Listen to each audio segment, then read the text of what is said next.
Hi, I'm Patrick Evard, and welcome to A Bridge Between. Nope.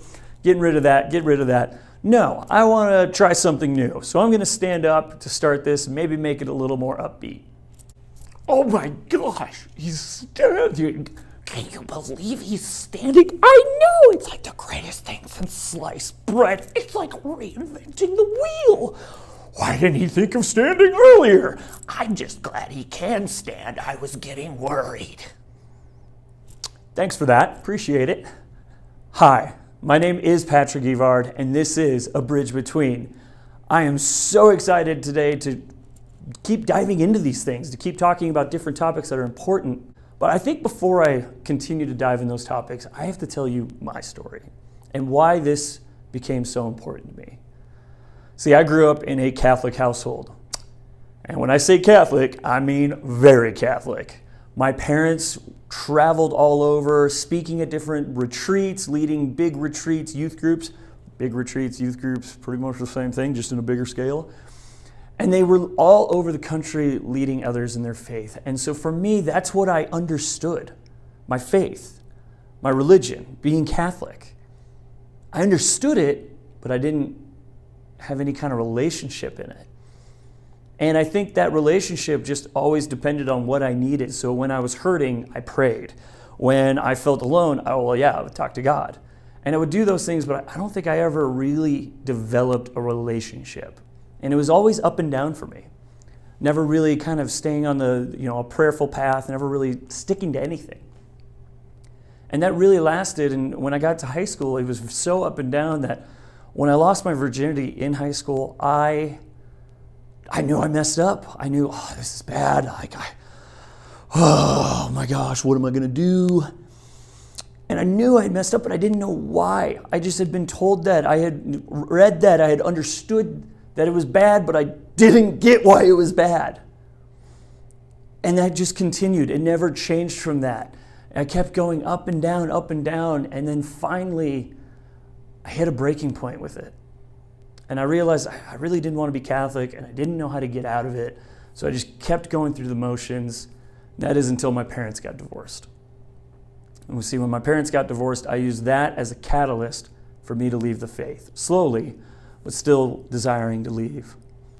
And when I left the faith at first, it was kind of, I'm not really, doing anything different. I'm just not praying. I'm not going to church, though I was still telling people I was. But it turned into so much more. You see, when I finally left, I decided to live for me and me alone. And in that, I lost everything I had ever been, everything I had ever known was gone.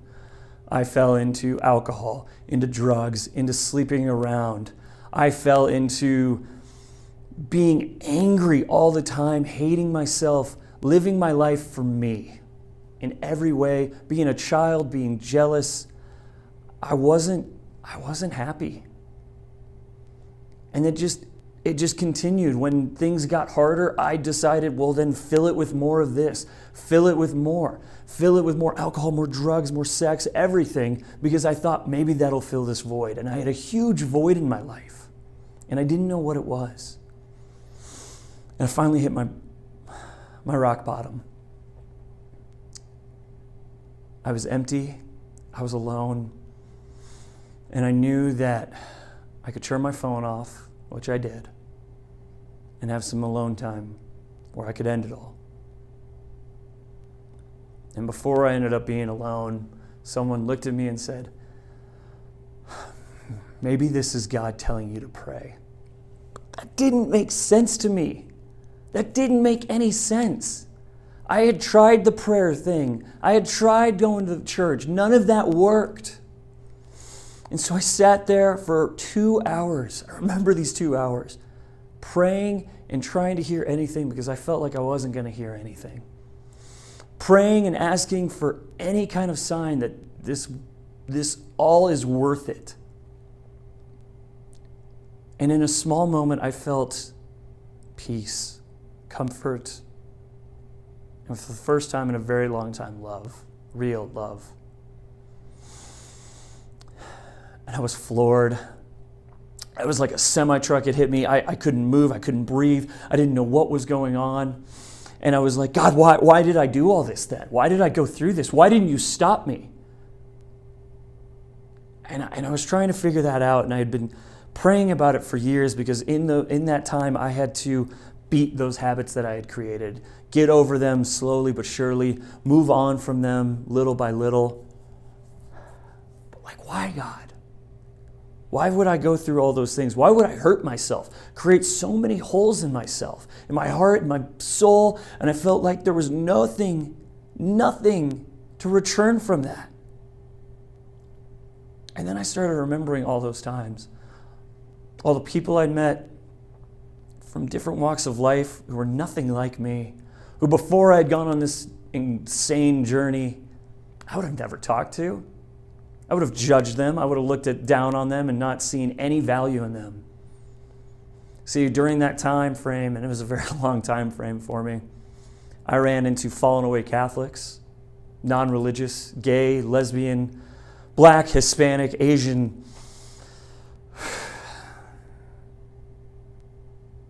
sober, alcoholics, broken, like me.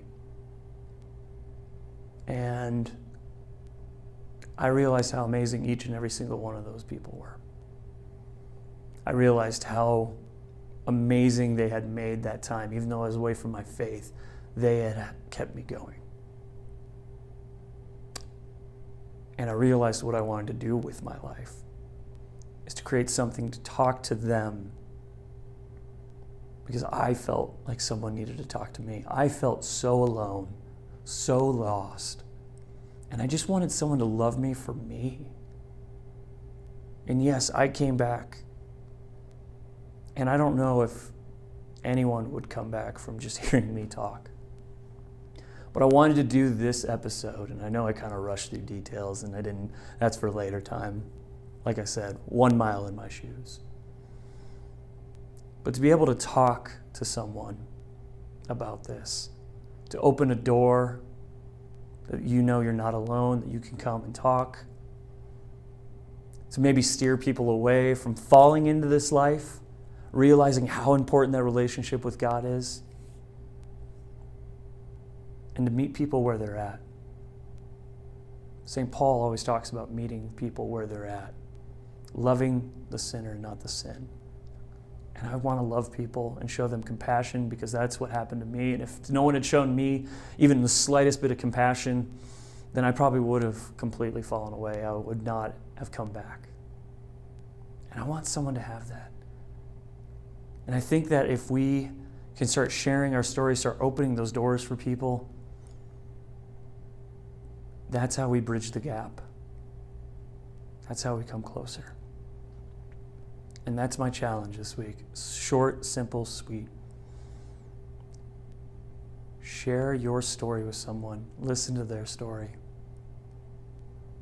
Thank you.